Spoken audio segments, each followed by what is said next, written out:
Good day, Facebookians. Well, this may be on another platform later, so good day all. How about that?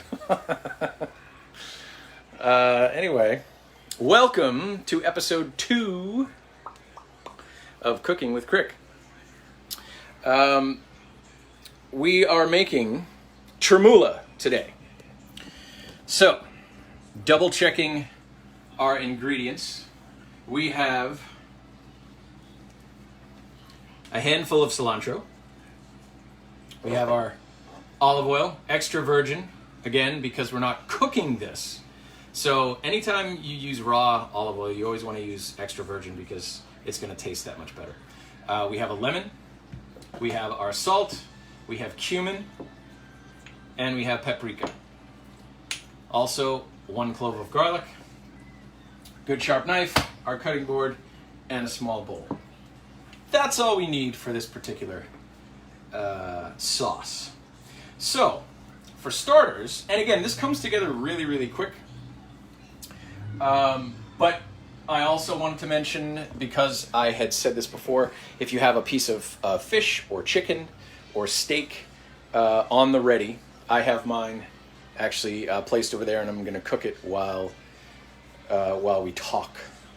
And our topic for today is comfortable discomfort.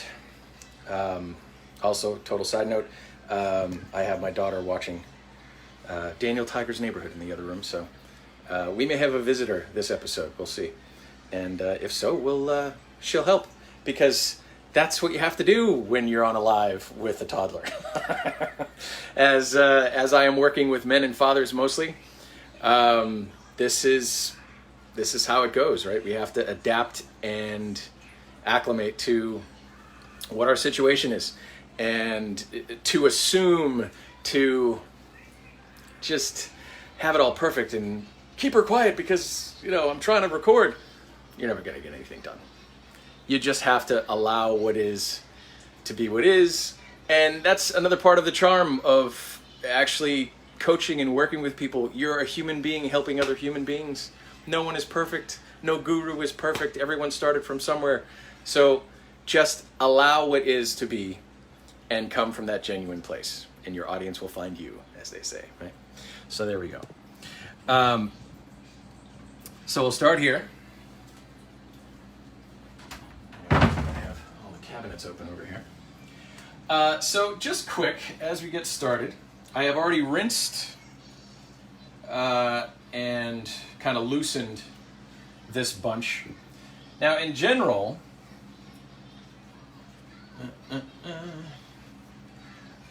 you can leave the stems on. They certainly don't taste bad or anything, but especially for a dish like this, we actually want to cut them off. So it again doesn't have to be perfect, but right about there.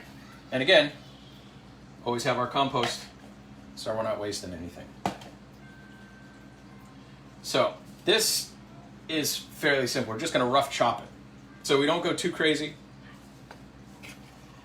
But just, and again, balancing from the front, chopping with the butt of the knife. If you don't have much experience with chopping, have a very sharp knife and take your time. The last thing you want is bloody fingers or bloody food. Now, my favorite part about this type of garnish dish, sauce, whatever you want to call it, is it literally I'm obviously going to take a little more time because I'm talking and instructing as I go. Yes, baby. What's happening? Is it snow? Wow. But it literally takes less than 10 minutes to make. So, I'm going to get this reasonably chopped. So this is what we're looking for. Right about there. Additionally, if you are here and you're not cooking along with me, so your hands are now covered in cilantro, please feel free to say hi. Oh, look, my mom's on. Hi, Ma. Okay, so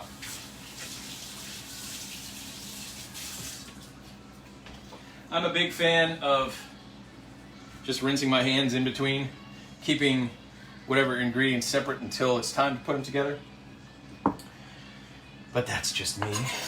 Also, brand new bamboo cutting board that my lovely wife picked up. Getting all fancy over here now. And garlic, again, looking for that crack. There it is. Nice and easy. And sometimes, if you're lucky, all comes off in one piece. Okay. Snip to tip. Something interesting. Oh, hey Jesse. Nice to have you here. Something interesting about cilantro. And I posted this in some of the marketing posts or reminder posts for this dish. There is a certain group of people in the world, a portion of the population, that they are genetically unable to enjoy cilantro. It is not a preference thing. This is 100% their body's makeup. And it's actually, I have a quote here from an article. I thought this was amazing. Of course, some of this dislike may come down to simple preference. Of course, there's always people that prefer certain things. But for those cilantro haters for whom the plant tastes like soap, and this is the true thing, so many people think cilantro tastes like soap. It's a genetic issue. These people have a variation in a group of olfactory receptor genes that allows them to strongly perceive the soapy flavored aldehydes in cilantro leaves. How about that? You know, a bit of trivia with that too. Julia Child had that genetic disposition. So the famous Julia Child thought cilantro tasted like soap. So that's fun. Anyway, same thing with the garlic. Just want to slice it thin, and then we're going to chop it as we go. So something interesting that I found out, and I'm actually really loving doing research on the foods that I'm preparing as to where they came from and why they are the way they are and all that good stuff. I did not know that coriander and cilantro are actually the same thing. Coriander I knew was a spice, but what I didn't know was that coriander spice is just cilantro seeds. And cilantro in general is actually in the parsley family, which is why there's a similar dish to chermoula. And from a regional perspective, chimichurri is the other one. Chimichurri, and most of you, I would assume, are a little more familiar with chimichurri because it's a more common sauce. But that one is native to Argentina and Uruguay. And they will always use parsley and cilantro or some variation with spices and all that. Whereas chermoula, which is obviously what we're making here, is Northern African, so the Morocco area, and it's much more just cilantro. So I find it interesting, you know, like dragons, almost every culture in the world has a story about dragons. They're just different. So I think so many cultures have very similar sauces and garnishes and dishes and all that. Obviously it depends on what type of food you have in the area and what's native to that and all that. But I just find that fascinating that groups of people that have never had any contact come up with very similar things. human condition type stuff. So anyway.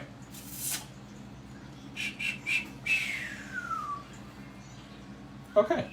So that's really all the chopping you have to do. It's really that quick and simple. So we're going to slide this over and pop this in the bowl. Actually, let's do it this way. There we go. So we're going to slide this in.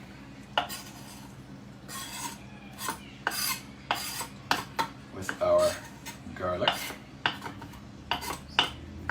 And again, I'm not going crazy.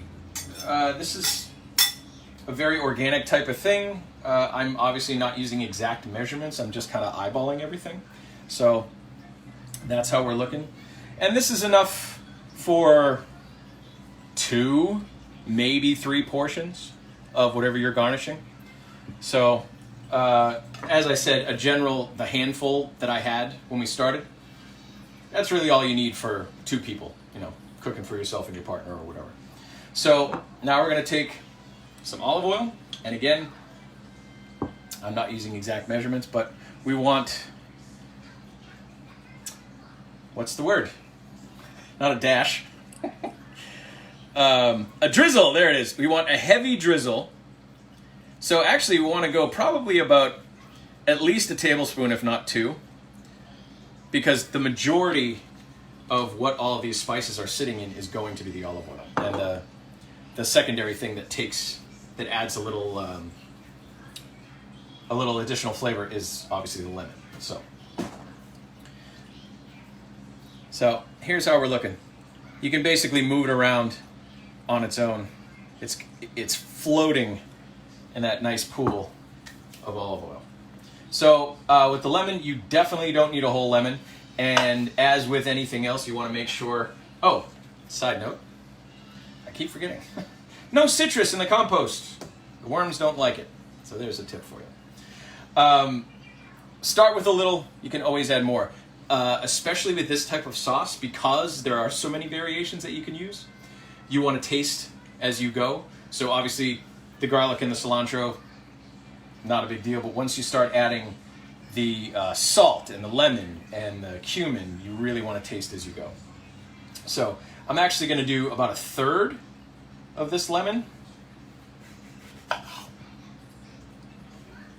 So we're looking about this. And obviously, based on your own, certain lemons are going to be bigger or smaller than others. So use your best judgment. Always add a little bit, be conservative, and then you can always add more. So normally, I like to use one of these. Have our lemon and lime option. So,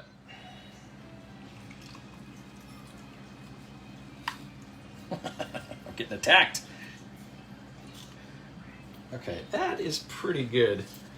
Again, the lemon is mostly just to calm the olive oil down and vice versa. So you get this nice balance of flavor. It's not too tart, not too sharp, not too basey, earthy. All the words,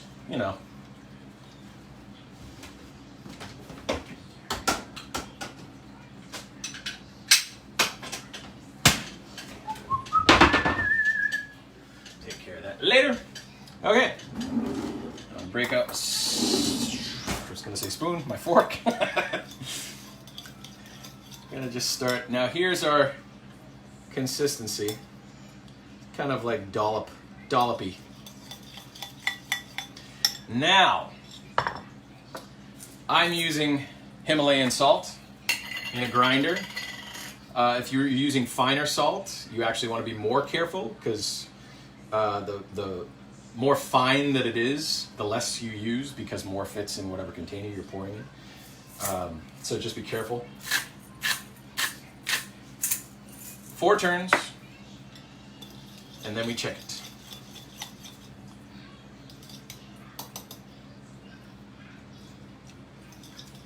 Aha, see?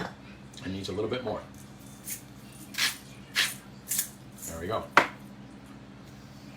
Cumin.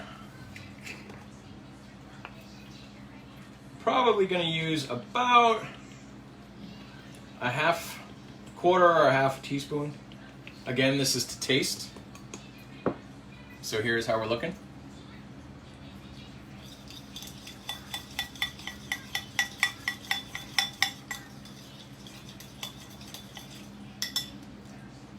And the paprika is a little bit of flavor, a little bit of color. You're not getting a ton out of this. This is a much more subtle addition. But again, you don't want to overdo it because it can overpower even this subtle of a flavor. So here's how we're looking there.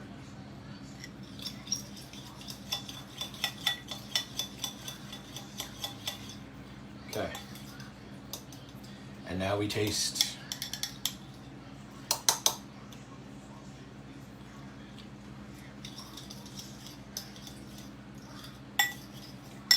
Okay.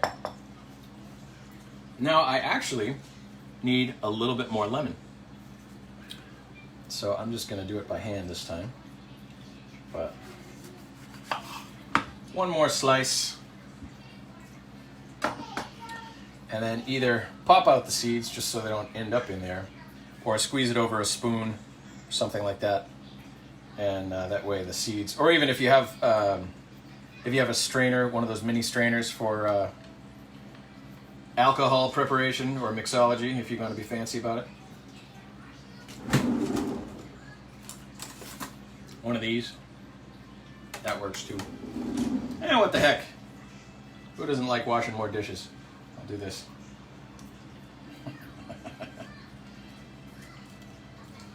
All right. So again, tasting as you go is very, very important, because I have found that even some lemons, that it doesn't matter their size, it's their potency. So sometimes you need less lemon juice because that particular lemon has it is just sharper in flavor, more tart, depending on how ripe it is. So always, no matter whether you're using exact measurements or not, always taste as you go. Okay.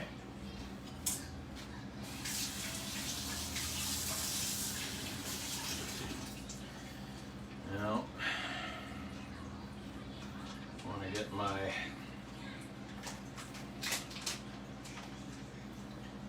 fish ready.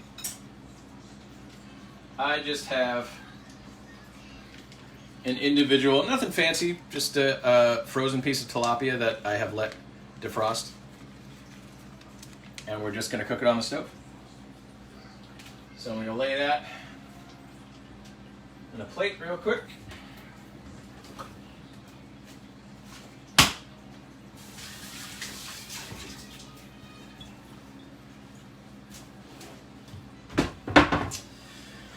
So the other part of cooking whatever meat you have is just like the bruschetta, but it's not necessary to marinate, but the longer you let it sit, the more the flavors are going to combine and the more potent and tasty it's going to be. So there you go. And thanks, Jesse. I think it looks yummy too. So that, my friends, is really it. It is that simple. Now, if you want to add, see, the great part about this is a variation of this dish. This is my version that I found that I like.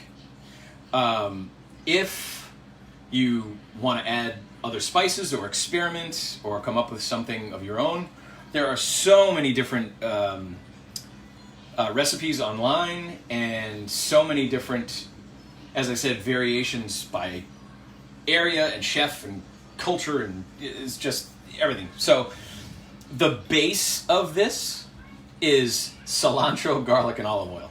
Anything else is to your taste. So you can completely and totally change it up as you need. But the cumin does really make a difference. So I would say start with cilantro, garlic, olive oil, and cumin, and then go crazy. See what else you can come up with. So again, here we are. And honestly, this is a little soupy for what I normally do, but the flavors are there, so that's okay. Excuse me. So we are just going to let this sit for a little bit and then cook our fish and then garnish our fish. And while the fish cooks, we'll have a little chat. So, going to bring us over here. Now this is nice and simple. Nothing crazy. Probably my favorite way to do fish is just a little drizzle of olive oil and salt and pepper. That's it. Put this on. Rest that up there. Ta-ta-ta-ta.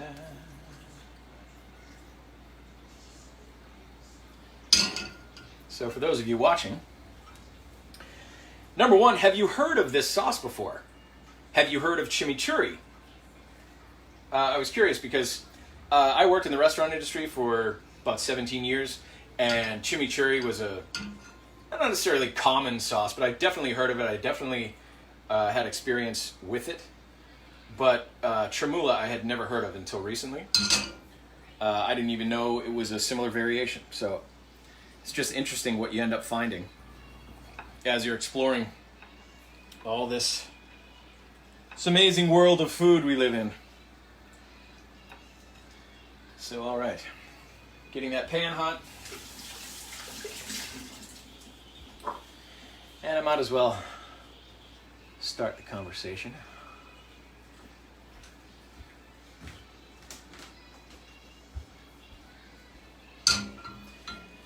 And my mother just reminded me to check on my daughter. Thanks, Ma. And yeah, she's good. See, that's the thing. Parents know, as fathers, as mothers too, but obviously talking to the fathers I'm working with. The sounds. You know the sounds, right? Too much silence, not enough movement, all those variations of things. So I actually like to do a little bit of salt and pepper in the pan. So when I toss the fish in, they'll cook right into it. Now, because this is nice and hot, I'm going to go from medium right down to low, and that's going to maintain the heat for what I need, and then just let it slowly cook as we talk. But now,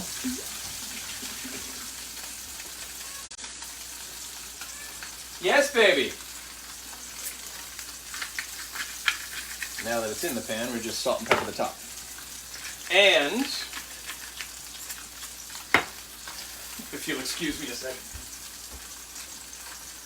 Okay, you going outside? All right then. See, life in real time. You can't pause just because you're doing a Facebook Live, right? Anyway, she's outside with Mom now, so we're good. So this is going to cook fairly quick. I probably leave it on maybe 2 or 3 minutes on one side and then flip it. Like to cook it as long as possible on one side, and you can just see how it's cooked. Just the doneness slowly just rises all the way up. Okay, so we're going to let that cook. I'll come over and flip it in a second. But short of the dish, I wanted to get into comfortable discomfort and some bullet points that we're starting with.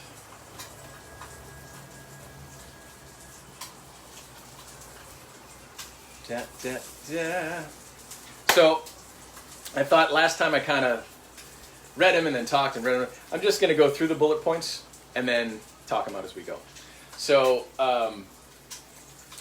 comfortable discomfort. What do I mean by that? And we all have done this many times. It's staying in an uncomfortable situation, a state, or a mindset because it's familiar. That's it. It doesn't mean it's great or awesome or that you're happy. It just means it's familiar. And that's the other thing. Familiarity does not mean happiness. It means safety. And now we're going to flip the fish. So, yeah, see? That was nice and quick, wasn't it? Actually, yeah. I'm going to use the...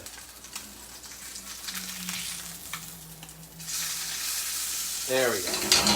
Now that has some good color on it. Oh, yeah. So, that's not going to take long at all. And then we're going to let it cool while we finish talking. So, I find that fascinating. The idea that our brains naturally have this need to keep us safe. Of course, we don't want to die. But safety includes the psychological. It's not just physical safety, right? So familiarity is safety. It does not equal happiness. The idea of selflessness. This is a kind of a lie that we tell ourselves that, oh, well, I'm being selfless by sacrificing something I might want in order to make accommodations for my situation or for other people or something like that. And though there's merit in doing things for others, of course, service, fantastic. But when you're doing it in spite of your own needs, your own wants, your own desires, that brings you into your victim mentality, which then becomes an excuse for why you aren't where you want to be. And fish is looking good, so let's flip that. Da, da, da, da, da, da. I swear, as we go, I'm going to get more proficient with camera positions and angles and all that good stuff, and just still kind of experimenting now anyway. So thank you for joining me in this experiment. Okay, this is almost done. It's not quite there. But we are going to turn the heat off because the rest will cook on its own. All right. Oh, okay. Right, the victim mentality. How we doing, Jason? Deep cooking thoughts. You got it.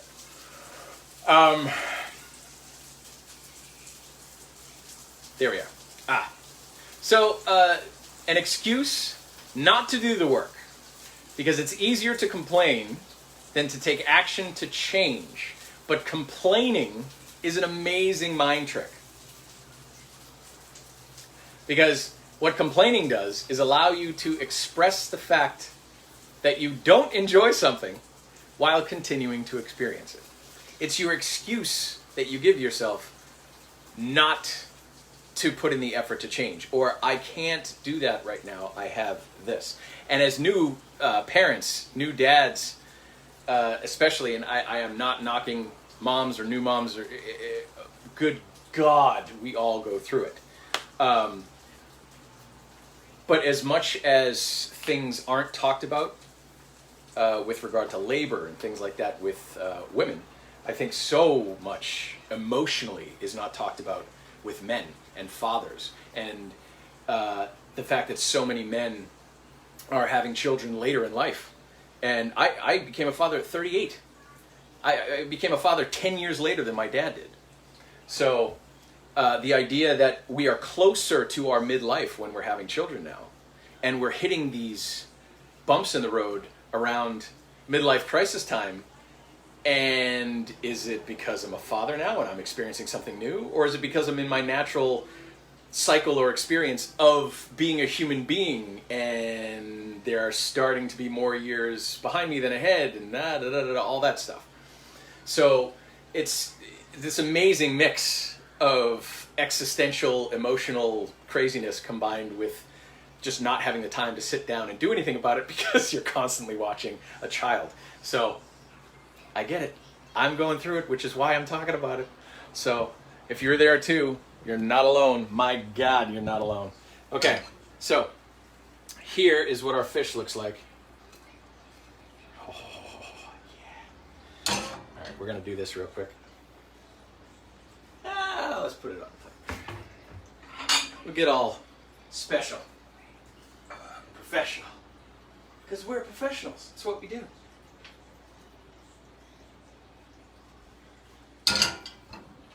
Just carrying you around with me. Okay, here we are. There's the fish. It's looking good.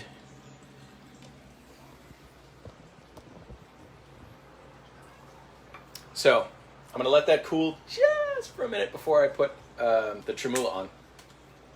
And I just want to finish up because I was getting to, the excuse and the victim mentality. And this, and as these themes come through, it's all connected. All connected. The idea of being honest with yourself, like we talked about in the first episode. Being honest with yourself includes acknowledging that you are in a place you don't want to be, but it feels comfortable because it's familiar. So, unfortunately, the longer you stay in that familiarity, the harder it is to change because the idea of something different seems so foreign. And just like anything over time, our habitual nature is designed to get us comfortable there so that we can shut off our conscious need to do anything, or not anything, but to do certain things, and allow that information to move down into our subconscious, which then becomes habitual. So we don't have to think about it anymore. We can allocate those things to our autopilot. The problem is, if you aren't living the life you want to live, you have to disrupt that autopilot in order to change it. And that's a whole different conversation as we go. But for now, just acknowledging the idea of comfortable discomfort and how much we love it. So the victim mentality, if what is happening is not your fault, or you don't have the power to change it, then by default, you are not responsible for those changes and your current state. Even if that new is better, your mind will always default to familiar safety over uncomfortable change. So just being aware of this is so important, because you're never going to catch yourself every time, because that's the nature of habit. You're mindlessly doing stuff in that way. But the more often you can catch yourself and realize that you are purposely keeping yourself in a state or position or situation or mindset you don't want to be in, but it's easy because it's familiar, that's the part that you want to catch and change as often as possible. So a last point there. Here's the really messed up part. If you don't enjoy a big part of the struggle, you don't like where you live, you don't like how your body is, you don't make enough money, you don't like your relationship, you don't like the car you drive, it could be anything. You don't like something but you're not changing it. If what is happening is not your fault, or you don't have the power to change it, then by default you are not responsible for those changes in your current state. This is our mind's way of keeping us safe, because anything new is a potential risk, right? Even if that new is better.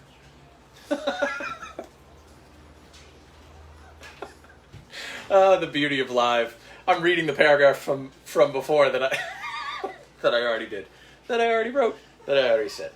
But hey, we can do this. I come from a theater background. We can keep going. All right, so here's the really messed up part. If you didn't enjoy a big part of the struggle, whatever that struggle is, or at least the ability to blame the struggle for your place in life, then you wouldn't put up with it. You wouldn't allow it to keep going. We keep nothing in our lives that we don't have some sort of emotional attachment to or some benefit from. So, I hate my job, but you get money. That's why you keep doing it. I don't like how out of shape I am. But you can eat whatever you want, and you like eating. I give and give and give and give, and nobody gives back to me. Well, you get to complain and get attention about sharing the fact that you give and give and give and don't get anything back.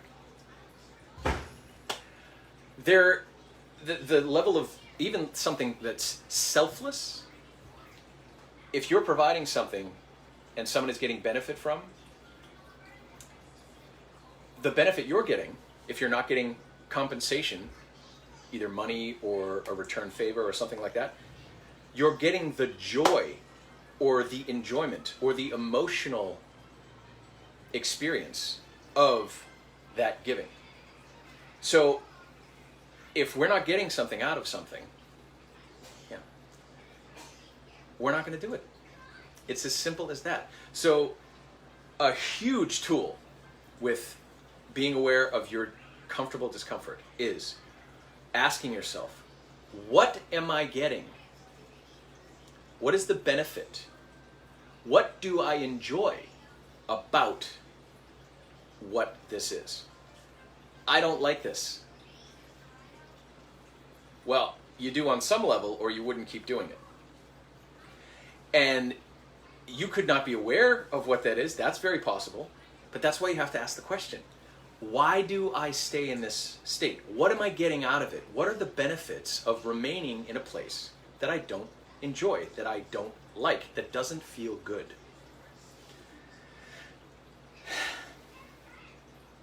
That first line, if you didn't enjoy a part of the struggle, or at least the ability to blame the struggle for your place in life, you wouldn't put up with it.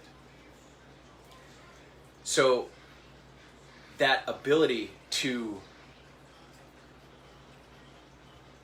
move the responsibility for what's happening in your life away from yourself,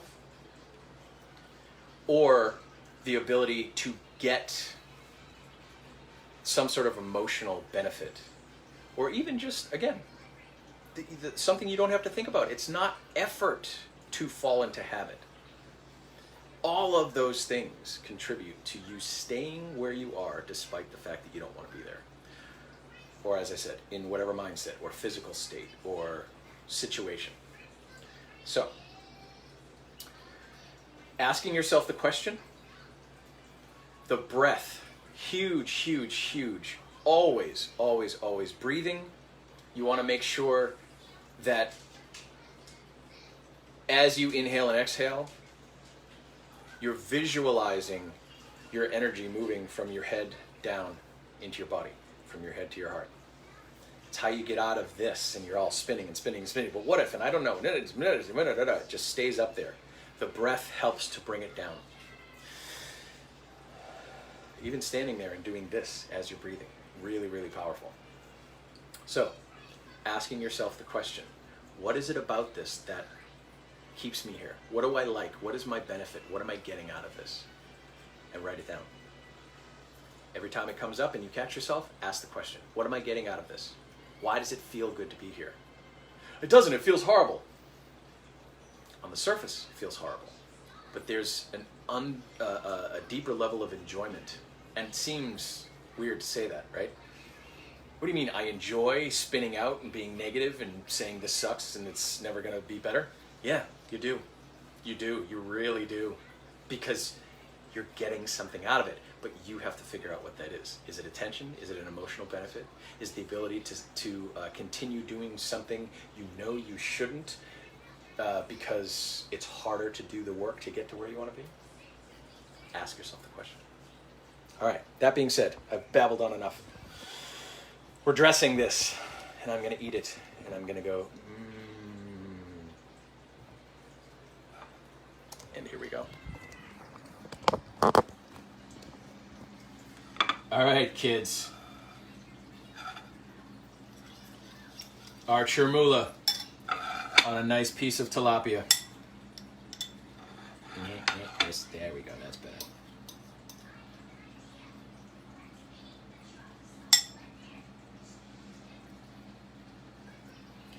See? Now look at that. Look at how much left. So that's easily, I mean, obviously this is a small piece of fish, but easily another 2 portions there if we're looking at it like that. Obviously, if you have a larger piece of meat, it's going to go a little further. All right.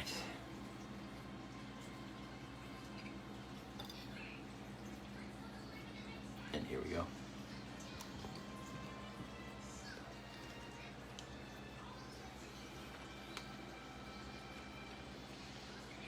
Yep. Oh, man, that's good. Okay. I know the wife's going to want some of this, so I'm going to have to cook some more fish.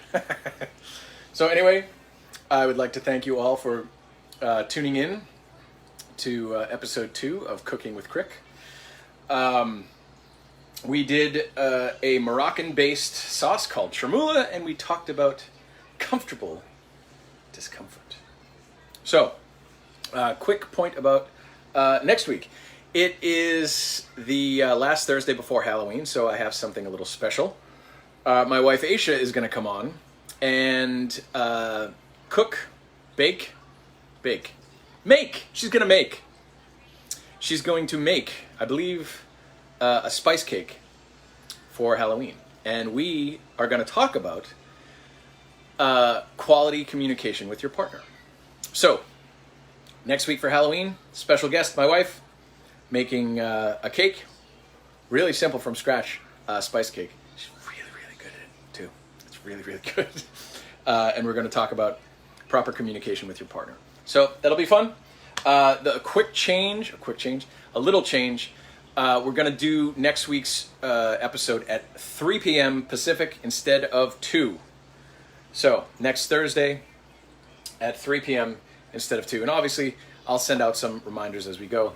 And that'll be that. So, thank you again for joining me in my kitchen for Cooking with Crick, and I will see you next time.